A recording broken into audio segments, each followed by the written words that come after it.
Les sept sceaux. Hank Enya Lee.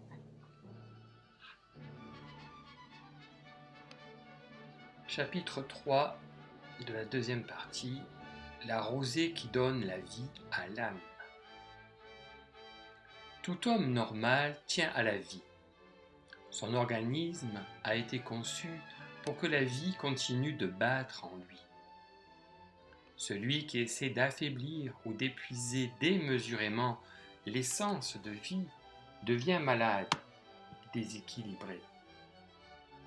La lassitude de vivre est un symptôme de maladie. Mais l'exploitation de la vie en est également un. L'homme doit arriver à une interaction normale avec la vie. Il doit accepter le fait qu'il est sur Terre et essayer de faire le plus possible de sa vie. Une vie utile au service de son prochain ou dans n'importe quel autre domaine favorise l'équilibre de l'homme et lui apporte la satisfaction.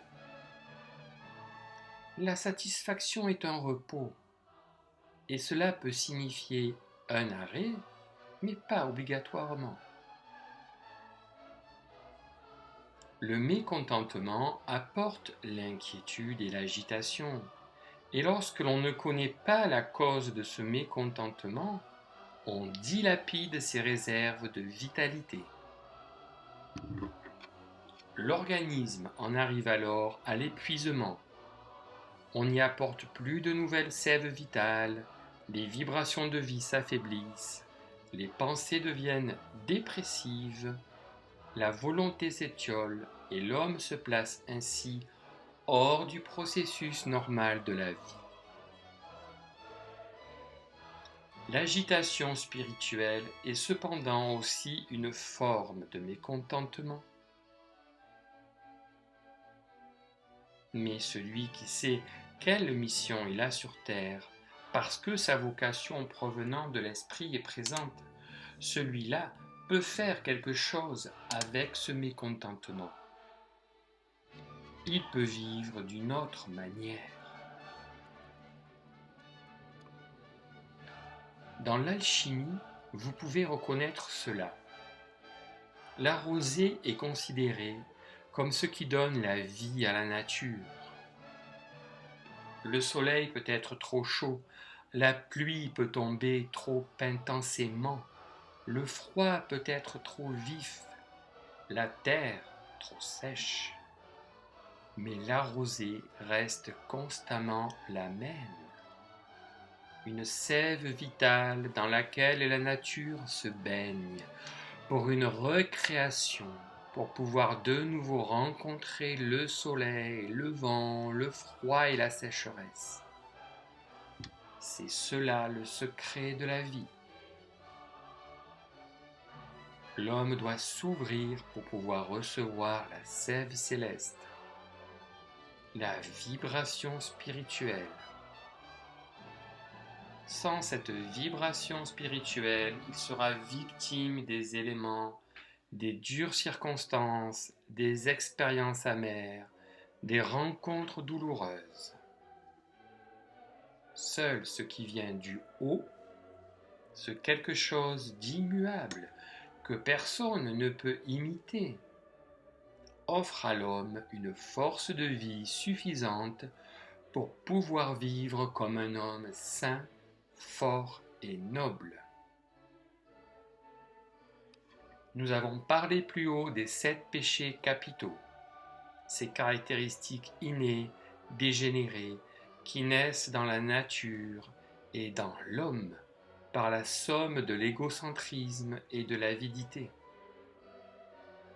Ils se sont formés sous l'influence de l'impiété des éléments de vie dans lesquels la rosée, la sève vitale de l'esprit, était insuffisante. Dans cette rosée, cette sève de vie spirituelle, qui, comme le dit l'alchimiste, est une combinaison mystérieuse d'eau et de feu, une eau saline, sont présentes les vertus sanctifiantes ou guérissantes. Chacune de ces vertus est en état d'anéantir un péché capital. Personne ne doit être victime de l'orgueil ou de la jalousie, de la colère ou de l'avarice, de l'avidité ou de la paresse, ou de l'entraînement dans la passion de la volupté. Personne ne peut être tourmenté par l'un d'eux, aussi longtemps que la rosée supplée régulièrement. De nombreux hommes pensent qu'il suffit pour cela d'écouter de temps en temps quelque chose de spirituel et quand cela convient de méditer ou d'échanger des idées. Mais n'oubliez jamais, et cette pensée devrait être présente en vous comme un fait incontestable. Chaque jour qui passe a besoin de l'esprit. Nous avons chaque jour besoin de nourriture spirituelle pour prévenir tous ces maux, tout cet égocentrisme, cette avidité, ces incompréhensions et cette infatuation. Toutes les pensées qui proviennent de l'un ou l'autre péché capital apportent des maux aussi bien psychiques que physiques. La rosée céleste, cette sève de vie indispensable à l'âme, guérit l'homme de l'intérieur, à tout point de vue. Tout homme est malade, soit psychiquement, soit physiquement. Celui qui maintient son pensée concentrée sur un but égocentrique, sur l'ambition, sur l'intérêt personnel, sur la destruction ou la supériorité matérielle, est un désaccès psychique. Peu de gens sont soucieux de ces syndromes parce que l'homme s'est résigné à l'idée que les tensions, la lutte pour l'existence et toutes ces autres manifestations du péché capital sont un schéma de vie qui doit accompagner l'homme. L'humanisme provient de là. La lutte pour la vie, pour la lutte elle-même aussi. Et cela ne signifie rien d'autre que de se résigner à l'absence de la rosée ou de l'essence spirituelle. Et, en dehors de soi, de l'ego, la nature de la nature, à combattre les éléments vitaux de la nature.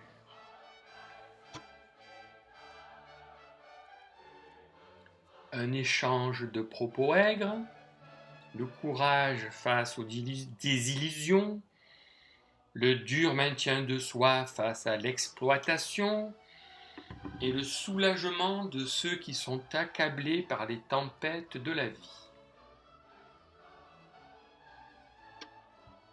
Le but ? Apprendre à se résigner en l'absence de l'esprit et prendre la vie comme elle vient, tant bien que mal, aussi bien malheur que bonheur. Mais l'homme oublie que la vie à l'origine n'est jamais apparue ainsi. La vie n'est rien d'autre qu'une aspiration et une expiration, mais surtout une force vitale. La force de vie qui provient du ciel ou du haut, qui passe au travers de l'homme ici-bas et qui retourne vers le haut. La lutte pour la vie, la lutte pour l'existence est un phénomène accessoire qui lentement mais sûrement prend des dimensions contre nature et même encombrantes pour l'esprit. C'est pourquoi l'homme est obligé d'accorder tout son temps, toute son énergie et toute son attention à ces excroissances tandis que la vie même, dans sa simple expression, passe. Combien d'hommes soupirent-ils parce que la vie passe comme un courant rapide? Combien croient qu'ils n'ont encore jamais vécu, bien que leur vie quotidienne ne soit rien d'autre qu'une lutte pour l'existence? Car l'homme comprend intuitivement que la lutte pour l'existence n'est pas la vie même. Il ne lui reste rien d'autre à faire qu'à attendre l'âge de la retraite et sa pension pour redécouvrir la vie. N'est-ce pas tragique? Ceci est le résultat de l'absence de rosée céleste qui devrait nourrir l'homme ainsi que toute créature dans la nature.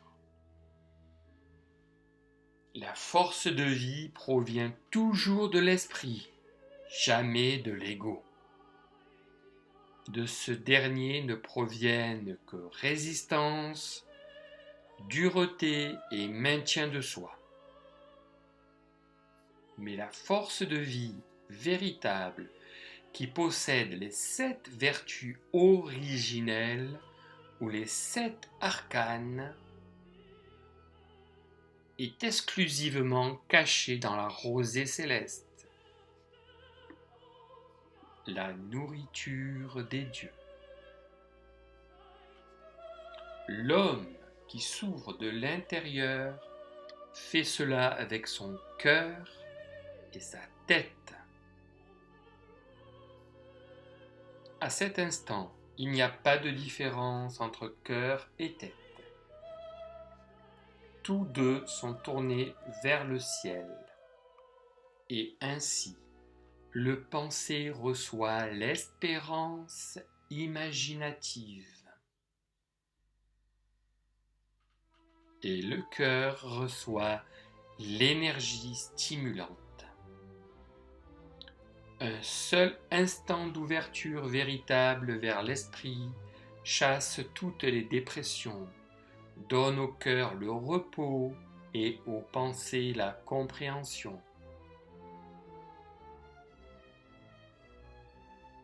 Notre ambition, à travers cette série d'exposés sur les péchés capitaux et les vertus originelles, est de donner l'impulsion d'un savoir spirituel. Si la foi en l'esprit est présente, cette foi pourra par un simple approfondissement se changer en un savoir. Et par une telle connaissance, son détenteur aspirera à la présence continue de l'esprit. Alors viendra en lui un contentement qui n'a rien à voir avec la bonhomie, mais qui est comme un repos intérieur.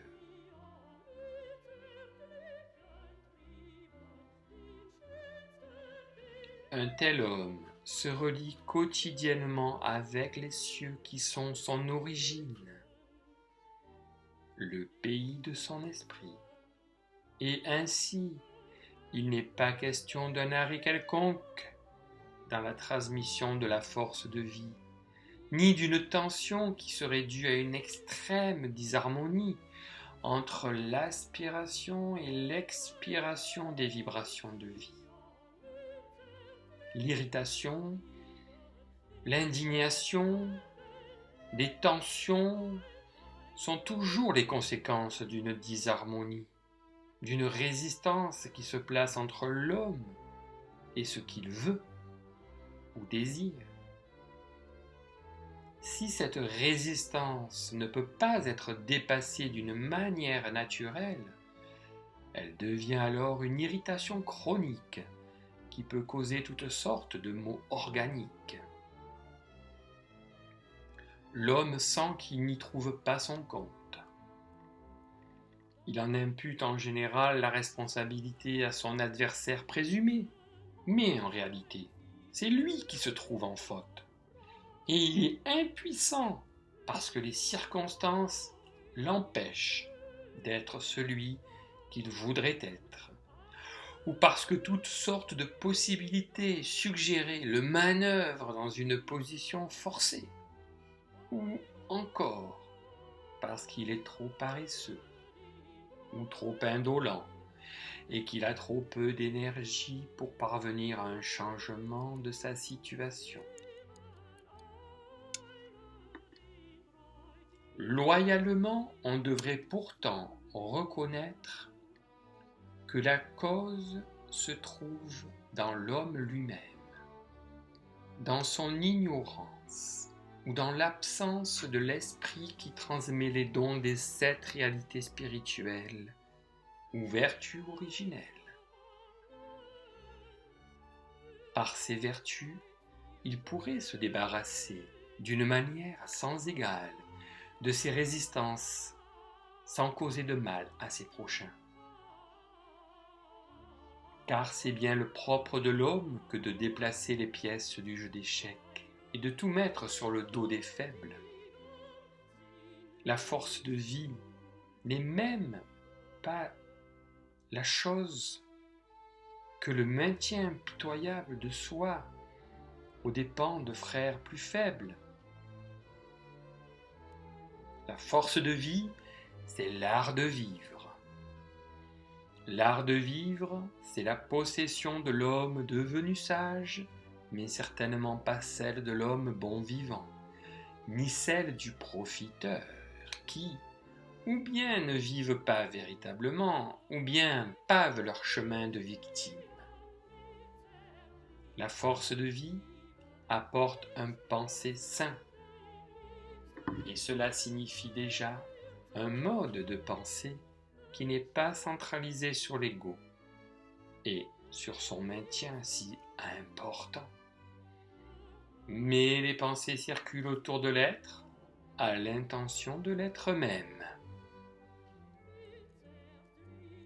Et c'est toujours marcher ensemble, se mouvoir ensemble sur le vent, s'ouvrir ensemble au soleil, embellir ensemble la terre.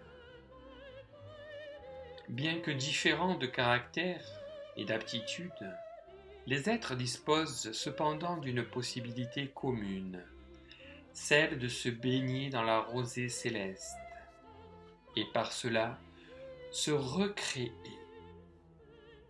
Fatigue, apathie, futilité et ignorance sont les conséquences de l'absence de cette rosée, la nourriture des dieux. Que ceux qui croient pouvoir si bien vivre sans nourriture spirituelle pensent à se demander si, en tant que fils ou filles du ciel, ils se sentent vraiment si heureux, et si leur corps est vraiment comme un édifice puissant qui puisse résister à toutes les tensions. Les hôpitaux et les établissements psychiatriques, et nous ne tenons pas compte de toutes les personnes qui n'y sont pas, sont remplis de ceux qui ne connaissent pas la vie ou qui ne l'ont pas comprise. Notre société est imprégnée de tensions, de résistances contre nature, qui ne conviennent pas ici, mais qui se sont mêlées au schéma de vie humain sous lequel l'homme est accablé. N'est-il pas logique que l'homme, plus fort que jamais, ait besoin de cette rosée, de cette essence céleste? L'individu, l'homme très autonome, qui s'est développé au-dessus de la bonhomie et de l'ignorance de la masse, a élevé son pensée et a découvert plus que ses prochains. Mais par cela, le caractère contre nature, l'ignorance et la dégénérescence de l'être humain spirituel s'accentuent pour lui de plus en plus. Et ceci peut lui devenir une obsession. car le raz-de-marée du courant descendant arrive sur lui, et il ne sait pas le retenir. Qu'il réfléchisse alors que les cieux s'étendent au-dessus de lui, et qu'un esprit qui provient de l'esprit, avec un E majuscule, ne sera jamais privé de la nourriture des dieux, parce que cet esprit ne laisse jamais tomber les siens. La fidélité est un don de l'esprit, c'est une vertu originelle. L'homme qui possède les péchés capitaux ne croit plus en l'existence des vertus originelles, parce qu'il a oublié leurs effets et leurs bénédictions. Lorsque l'on est aveugle, on ne peut pas s'imaginer la splendeur rayonnante de la clarté du soleil, n'est-ce pas? Aucun homme n'est sans péché, pas même un seul. Cela veut dire littéralement qu'il n'y a pas homme qui vive temporairement ou continuellement de la lumière ou de l'esprit. Dans un monde où l'esprit de la souvenance est mort et a été remplacé par un écho déformé, il est impossible de chercher la rosée céleste ou l'esprit. L'homme ne recherche trop souvent que la vérité de son prochain et l'esprit dans son semblable, sans savoir qui est quoi est cet esprit. Qu'est-ce qui est saint ou qui est un saint? Est-ce que ceux qui sont vénérés par les hommes sont saints? Certes non. Chacun recherche l'image réfléchie qu'il veut adorer, ou l'image de ses pensées qu'il dorlote. Mais la sainteté est quelque chose d'abstrait. C'est une vibration, un sentiment, une sensation qui dans un éclair sanctifie ou bénit l'homme, le guérit ou bien l'encourage. De cette sensation, de cette magnificence de l'âme proviennent des fruits visibles. L'homme devient soudainement noble, discret, humble et indulgent. Il est changé. Cela ne vous est-il jamais arrivé qu'une seule goutte de cette rosée céleste vous ait soudainement changé avec d'autres pensées, une autre compréhension, et surtout vous ait enflammé de courage? Mais, très vite, l'homme va de nouveau vivre avec le souvenir déformé, et il se plonge de nouveau dans sa vie d'habitude, et les pensées misérables, les tensions, le découragement reviennent, comme s'il n'était jamais parti. L'esprit s'est élaboré en lui, la rosée a fait son œuvre l'espace d'un instant, comme dans la nature où un matin de rosée suffit pour un seul jour. Ainsi, une gorgée de l'élixir des dieux ne suffit que pour un instant bref et passager dans la vie de l'homme. C'est pourquoi l'on se doit d'absorber quotidiennement la nourriture des dieux, pour ne pas retourner à l'auge des cochons, mais au contraire exécrer cette nourriture contre nature. Une seule vertu, un seul don provenant de cet élixir prodigieux des dieux est suffisant pour élever l'homme hors de son existence inférieure, à la condition impérative que ce don soit parfait et qu'il ne soit pas mesuré à l'aune des critères humains, mais trouve satisfaction aux yeux des dieux. Un seul don provenant de l'attouchement de l'esprit et parachevé par l'absorption continuelle de l'élixir des dieux est suffisant pour vous reconduire en tant que créature de l'esprit, vers la source de la vie, source d'où ne provient aucune maladie, où ne se trouve aucune tension intérieure, et dans laquelle l'impiété et l'égocentrisme n'existent pas, mais qui vous sanctifie tout comme le Créateur est saint.